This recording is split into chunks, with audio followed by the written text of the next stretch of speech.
Hello नमस्कार सभी को। आज का हमारा टॉपिक है दिल्ली सल्तनत पढ़ रहे थे और इसके अंदर आज जो हम टॉपिक करेंगे वो है फिरोज शाह तुगलक। इस टॉपिक को आज पढ़ेंगे। फिरोज शाह तुगलक, इनका जो मूल नाम था वो था कमालुद्दीन फिरो और इनके पिता का नाम था रज्जब और जो इनकी माता थी वो थी बीवी जैला जो राजपूत रणमल की पुत्री थी। और फिरोज शाह तुगलक ने अपनी आत्मकथा लिखी थी, उसका नाम था फुतुहात ए फिरोज शाही। जो राज्याभिषेक हुआ फिरोज शाह तुगलक का वो दो बार हुआ था। एक बार मार्च 1351 को थट्टा सिंध में और दूसरा अगस्त 1351 में दिल्ली में। फिरोज शाह तुगलक के शासनकाल को ग्रामीण समृद्धि एवं खुशहाली का काल माना जाता है। फिरोज तुगलक ने लोक शिकायतों के निवारण के लिए एक विभाग का गठन किया था और उस विभाग का नाम था दीवान ए रिसालत। फिरोज तुगलक ने फिरोजाबाद दिल्ली में नक्षत्रशाला की स्थापना भी की थी। इसकी वजह से इनको सल्तनत का जयसिंह भी कहा जाता है। अब है राजनीतिक इतिहास। बंगाल, दो बार बंगाल पर फिरोज शाह तुगलक ने असफल अभियान किया था जो कि सफल नहीं हुआ। जाजनगर उड़ीसा 1360 में यहाँ का जो शासक थे यहाँ के वो थे भानुदेव तृतीय और फिरोज ने पुरी के जगन्नाथ मंदिर को इस आक्रमण में लूटा। नगरकोट 1361 ईस्वी, कांगड़ा में स्थित नगरकोट पर आक्रमण किया। फिर था अंतिम अभियान फिरोज शाह तुगलक का, वो था थट्टा अभियान जो कि 1362 ईस्वी में किया। फिरोज शाह तुगलक के समय होने वाले विद्रोह, कौन कौन से विद्रोह हुए थे फिरोज शाह तुगलक के शासनकाल में? गुजरात में 1376-77 में, उस टाइम गुजरात के सूबेदार दामगानी ने ये विद्रोह किया था। दूसरा इटावा में 1377 ईस्वी में, और इन विद्रोह को फिरोज तुगलक ने सफलतापूर्वक दबा दिया था। प्रशासनिक इतिहास।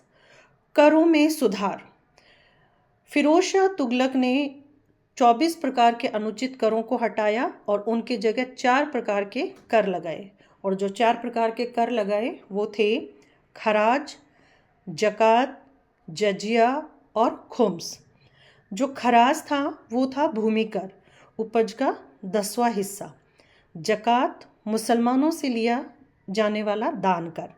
जजिया गैर मुसलमानों पर लगाए जाने वाले कर को जजिया कहा गया। और खुम्स युद्ध में लूटे गए धन का 5वां हिस्सा।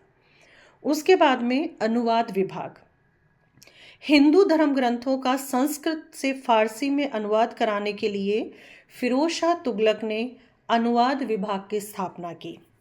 सिंचाई नहरें, काफ़ी नहरों का निर्माण हुआ फिरोज शाह तुगलक के समय। उनमें से 2 प्रसिद्ध हैं, उलुग खानी नहर और रजवाही नहर। जो उलुग खानी नहर है वो सतलज नदी पर और ये 150 मील लंबी नहर है। और ये दूसरी नहर जो रजवाही नहर है ये यमुना नदी पर और 96 मील लंबी थी। प्राचीन स्मारकों की मरम्मत।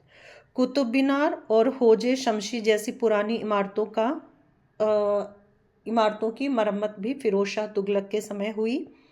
अशोक के 2 स्तंभों को मेरठ और खिजराबाद से लाकर दिल्ली स्थापित किया। दारुल शिफा या शिफा खाना यानी कि अस्पताल, 5 दारुल शिफा खुलवाए फिरोज शाह तुगलक के समय। दीवान ए खैरात, मुस्लिम अनाथ लड़कियों और विधवाओं की शादी और आर्थिक सहायता के लिए दीवान ए खैरात विभाग की स्थापना हुई। सार्वजनिक निर्माण विभाग, शोहरत आम, इसके अंतर्गत कई इमारतों, मस्जिदों, सराय यानी कि विश्राम गृह और किलों का निर्माण करवाया।